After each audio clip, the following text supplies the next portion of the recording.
The final week of the 2023 preseason is here for your Minnesota Vikings. We're going to break down the final game.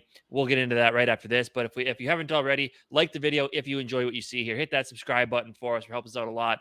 Comment your thoughts down in the comment section below us, and let's get on to the video.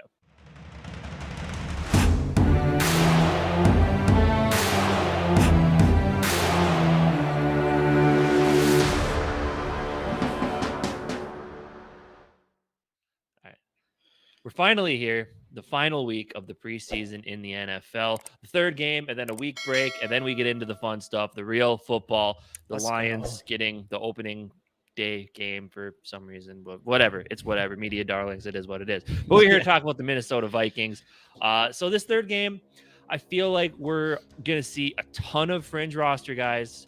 We're going to see maybe a few like solidified like number threes, just guys who will make the roster but just want to get a little bit more playing time. I know you really want to see the starters, but I just don't think at this point that's going to happen, especially with how amazing they've looked in joint practices against the Cardinals. So I think they're pretty much set. But what I do want to see, and I'll start here. The one thing I really want to see is Jaren Hall get to start the game with the 2/3s, whoever they're going to put out there. I would like to see him out there with the starting interior offensive line, but I doubt that's going to happen at this point. I think it'd be good for him, and I think it'd be good for those linemen to get out there. But that's really the one thing I want to see: Jaren Hall get out there right away with some better players, so we can actually see what he's worth. What are your thoughts going into this final preseason game? So mine are, I mean, I agree with you. At this point, I don't see any starters playing in this at all. I mean, we didn't see any last season. It doesn't really make sense with this last game, even though there's only 3. I know in years past, like the 4th game, no one was ever playing their starters. Obviously, there is some teams like the Jets and Aaron Rodgers. Who knows how much he's going to play? My guess is he probably plays one drive. I would still like to see some. At this point, I don't care as much anymore. I do think we're going to go into a game that is probably going to be pretty uneventful, at least from like players that really matter. There's going to be the fringe players. I think there's still some interesting things going on with the wide receiver room. I am still interested to see if Jordan Addison plays. I know that he's just coming off this concussion, so who knows? So I can see them not playing him because of that. But at the same time, I mean, he's a rookie. He still is wide receiver 3 right now on the roster. So I wouldn't be surprised if he does get some playing time. It's not like he's considered a real starter. I know you don't really want to risk injury for him, but at the same time, he's a young player. So it'd be nice to see some of him. And because you were already speaking about the Cardinals and us and some of the good practices that we've had against them these last couple days.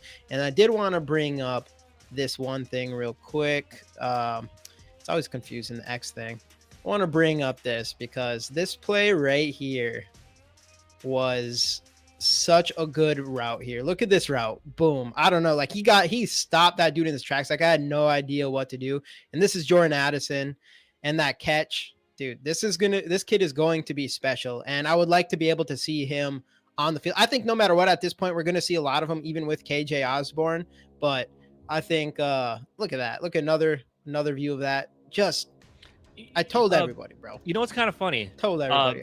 That number 13, right? So there's a clip of him yesterday. He was basically hugging Justin Jefferson in coverage. Yeah. And then deflected a pass. And Justin Jefferson walks back to the huddle, whatever. The guy starts gritting across to the sidelines, right? And so far, what have we seen from him today? JJ beat him deep, literally scored the touchdown, turned around, looked at him, and then grittied in the end zone, of course. And then Addison does that to him. So, dude, Addison destroyed him. I saw someone say on Twitter, "Don't poke the bear." He poked the bear, and now he's paying, and he paid the price all day today.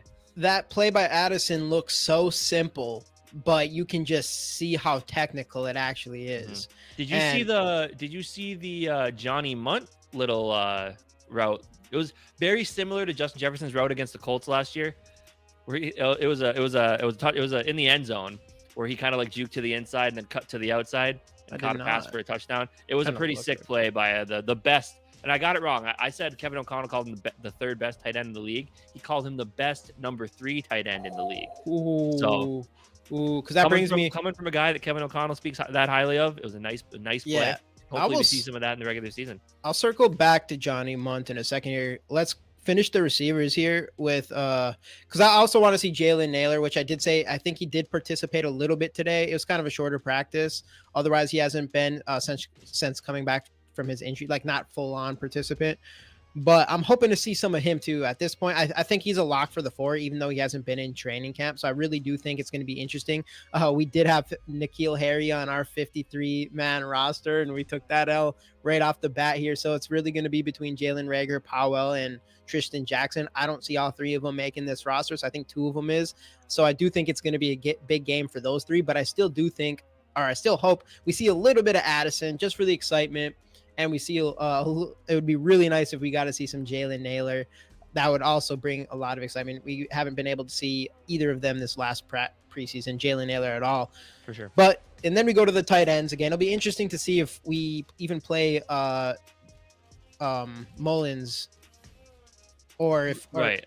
Or Jaron Hall or Jordan Ta'amu, whatever. Do you think we see some Mullins?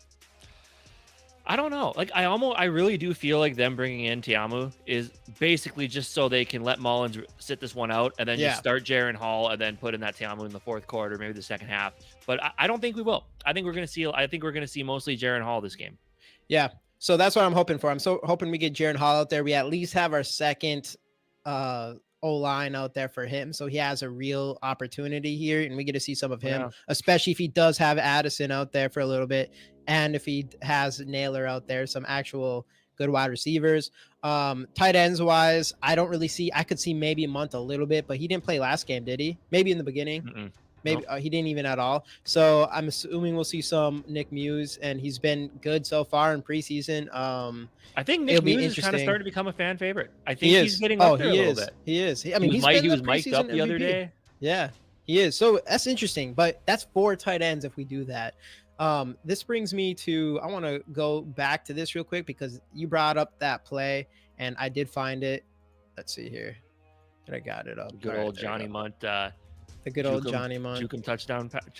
And it was Buda Baker. Look at that. Boom. Oh, that's nice. I mean, might be a slight push right here, but still. And then he's got some toe drag swag going there too. Right Ooh. And then the toe drag. Oh yeah, look at that. Ooh, taking lessons from Addison on that toe drag. Ooh. Let's go. So yeah, we feel good about our 3 tight ends. I don't know if we're gonna have 4, but we're still gonna see Nick Muse up there. If he has another big game, it'll be interesting to see what happens with him. It might get to the point where they might decide to keep another tight end on instead of having that 6 wide receiver. I don't see 6 wide receivers and 4 tight ends at all. So it'll be interesting on there. Mm-hmm. Like you said, the O-line too. Yeah, what's up? Yeah. And then it cuts to running back too. Like, I think Ty Chandler has secured that number 2 spot. Yeah, I don't think we've heard anything about him practicing yet. So I wonder if we're just going to get a heavy dose of McBride, Vikes, and then Abram Smith.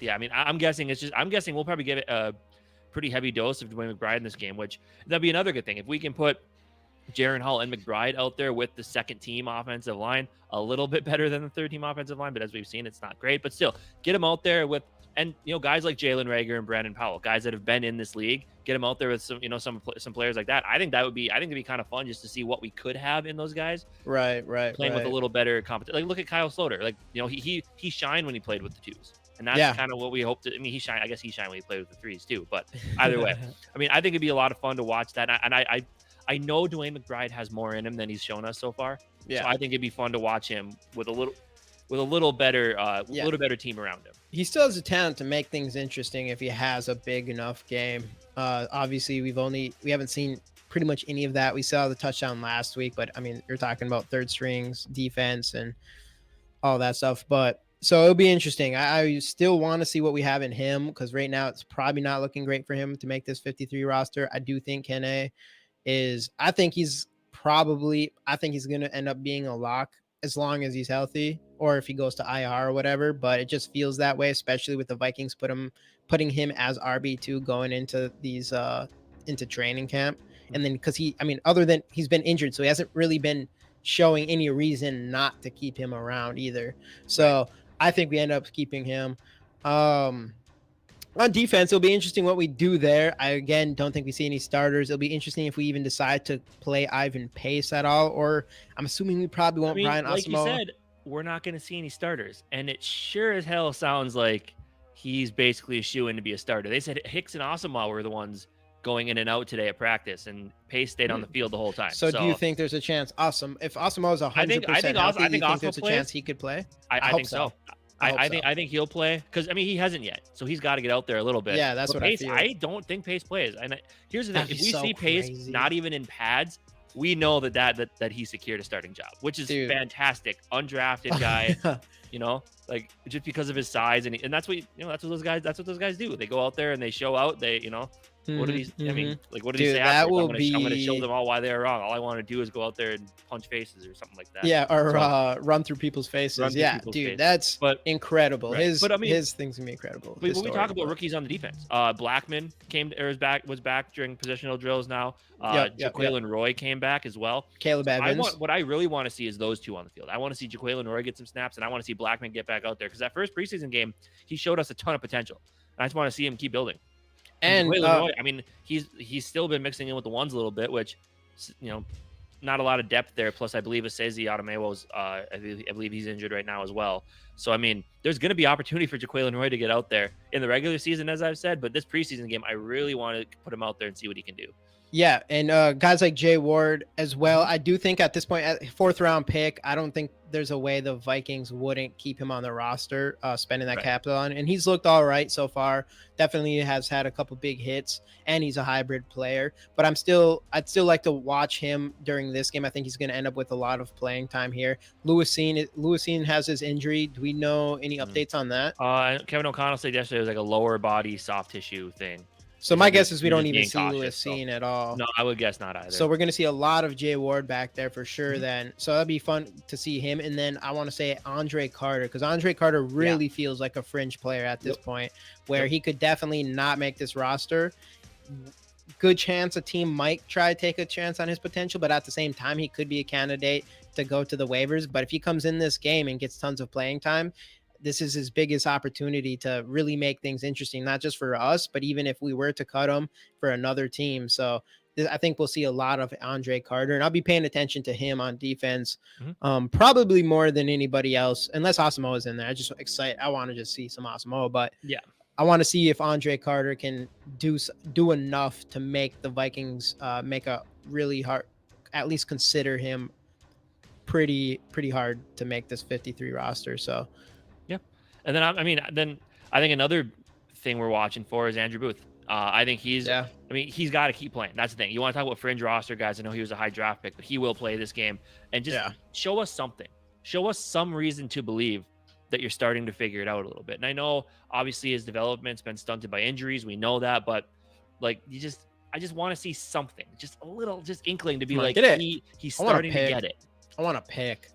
Right. Because I mean, it sounds like he's flashed in camp. Yeah, it does sound. That's what people say. We've seen him in college. We know the ability's there. He just has to go out and prove he can do it, and that's been the biggest thing is staying on the field. And when he is on the field, just making the best of your opportunity. He hasn't done it yet, but I mean, never too late. And he's only in his second season, not even in his second season yet, second preseason. So there's plenty of time. And I don't know. I just really want to see something from him. Yep. That's what this game's all about, is to really figure out what these fringe players are made of. There's a lot of undecided things going on here, especially with the wide receiver room, with the quarterbacks, with Jaren Hall. And I mean, if any of these players can put on a big show in this game, there's a good chance that they make the roster. So absolutely, it'll be interesting. Yeah. And finally, Greg Joseph. Keep being you, buddy. Keep nailing those kicks. That's all you got to do. Yeah. Let's get some touchdowns, though. Let's get some touchdowns. We've seen enough. If anything, I want to see some more extra points attempts from Greg Joseph going into the season. Yeah, there we go. That's exactly. There we go. We got to build up the confidence going into the season. But anyway, that's what we're looking forward to going into this final preseason game. Let us know what you're looking forward to down in the comment section, and we'll see you guys next time on the GG Sports Podcast. Skol Vikes.